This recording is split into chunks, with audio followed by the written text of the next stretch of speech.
The Vegas Golden Knights came into the NHL in 2017, and since then, they've done nothing but dominate. Made the finals in their first season, won the Stanley Cup in 2023, and have the all-time best winning percentage from a team in NHL history. While the expansion draft worked out amazingly for them, they only have 4 guys remaining from their 2018 finals run. This roster has seen such a ridiculous amount of turnover year over year that it's almost invented a new style of running a team where loyalty doesn't matter, winning over everything. But lost in the wash has been a 2019 draft pick, Pavel Dorofeyev, a 6'1", 194-pound pure sniper who is leading the Golden Knights in goals. Who is this guy and where did he come from?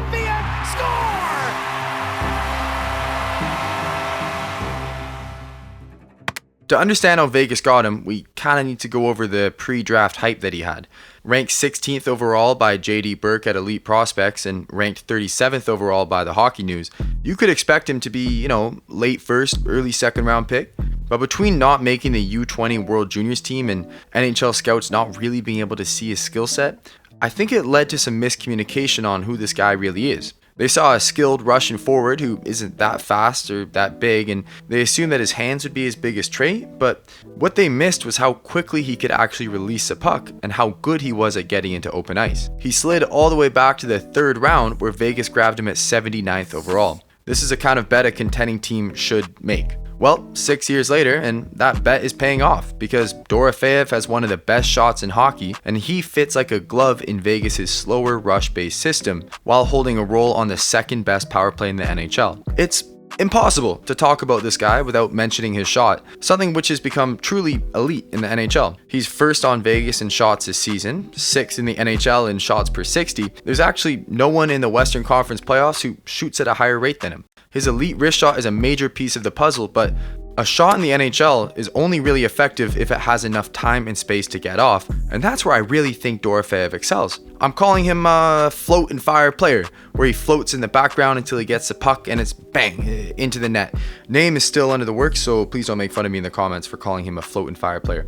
He leads the breakout against Nashville, but after losing the puck, he goes incognito mode to create an opportunity. He still puts himself in a position to offer support if needed, but after seeing the puck get left for Olofsson, he quickly pivots away from any Nashville defenders where he has unlimited time and space to pick his spot.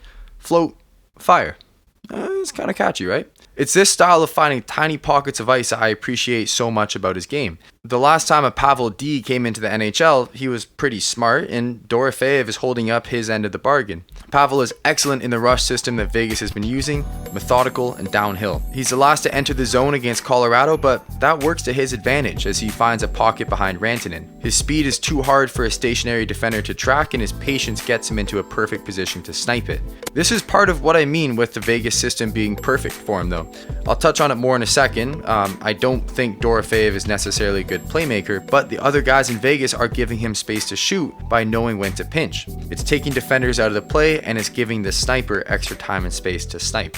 It's not just snapshots and wrist shots though. His one-timer is pretty deadly on the power play. It's why he's already one of the best power play goal scorers in franchise history. The bread and butter this season for Vegas has been the Hurdle Eichel Stone trio, all working in the left corner, but the secondary threat, Pavel Dorofeyev, has opened up space for those 3 to work. One of the most effective one-timers in the NHL, despite the speed not necessarily being there.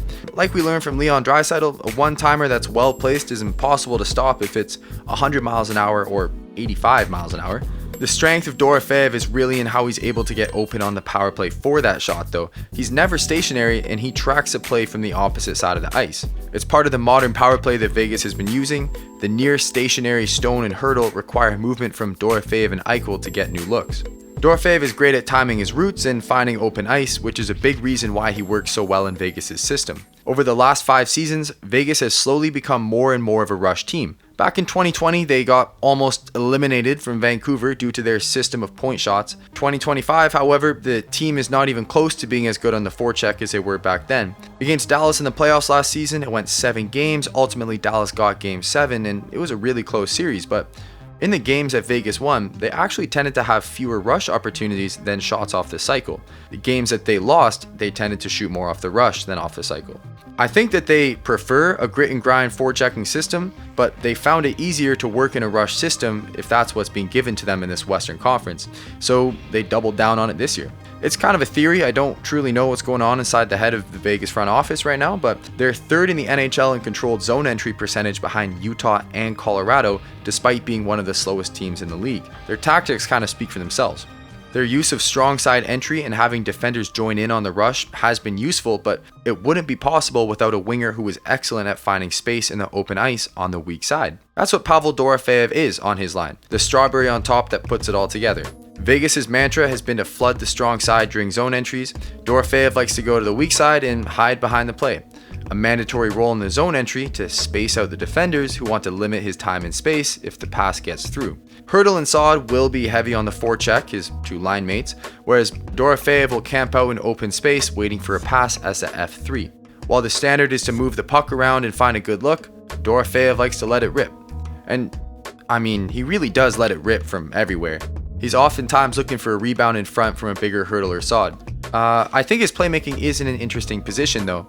I don't think he's above average by any means. He actually has the lowest passing percentage of any full-time player on the team, and he sets his teammates up for shots the least of any forward on the team as well. While the stats don't necessarily back him up, I think it's a mentality and a product of his game. It kind of comes down to how he sees the ice and also his role on this team. He has a limit on his playmaking because I truly don't think he's considering opportunities outside of the immediate. He never tries to sell a pass or fake a shot or make a pass.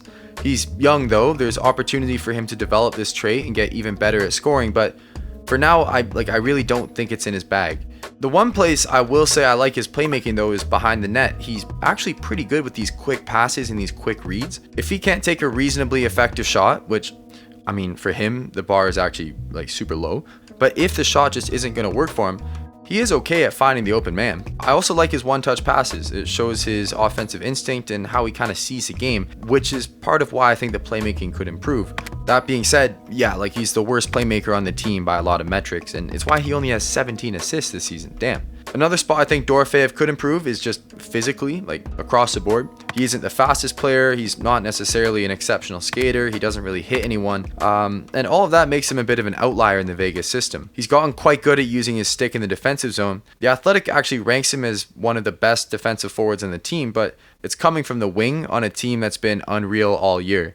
If there was ever a time to not really trust the analytics, it's probably right now. That being said, he's public about his interest in playing a strong defensive game, and his game IQ is pretty high. It makes me think there's a ceiling here which is higher than what we're seeing now. He's a big fan of studying the game and has gone on record talking about studying goaltenders' habits pre-game in preparation of how to shoot and when to shoot. Jeremy Swayman, for example, struggles with quick shots going the opposite direction of the play. 25% of his goals against came from that play versus 18% league average. Dorofeyev curls and rips it far side before even looking up. One of his goals in a hat-trick against Swayman and the Bruins this season. Dorofeyev leads the team in shots off high danger passes, and he's breaking into becoming the #1 sniper in a Vegas uniform, which tracks considering who left this offseason, the previous #1 sniper in franchise history, Jonathan Marchessault. I think Dorofeyev is the reason they let Marchessault walk. Vegas is known for not having loyalty, and letting the playoff MVP walk to Nashville is pretty wild, but end of the day, it's just smart business.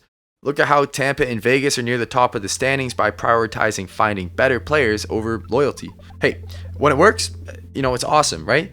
The team is rebuilt, but when it doesn't, you're letting a decade of great memories walk for nothing. Vegas's track record is good enough now that I think we gotta trust him, but not everyone can be Vegas. The Athletic ranks Dorofeyev as a $7 million player, showing $5 million in surplus value over his $1.8 million contract. Vegas is at the point where this season and next, they kind of have to go all in because both Eichel and Dorofeyev need contracts after next season. I would define Dorofeyev as a cerebral, off-puck sniper. He reminds me a bit of Tyler Toffoli. If he improves his playmaking and hands going forward, I could see some Philip Forsberg in him, as his ceiling, which is terrifying for other Pacific teams. So, in summary, unbelievable sniper, great instinct in the offensive zone, will trail the play, will always surprisingly get to loose pucks despite not muscling his way through. High offensive IQ, but his shoot-pass bias leans extremely hard towards shoot. His playmaking could use some work. He could get a little bit faster, a little bigger, but his defensive game isn't really a problem. This guy is the newest out-of-nowhere Vegas Golden Knight, a team that's played just about every part of the NHL perfectly since they came into the league in 2017. He's a lesson to teams about letting talented players slide in the draft, but he's also a lesson for how players can be effective playing a particular role. I don't think this guy would have worked in Vancouver or Philadelphia this season, full stop. The Vegas system helps him and he helps it back, and hopefully will help them win a second Stanley Cup in just their 8th season.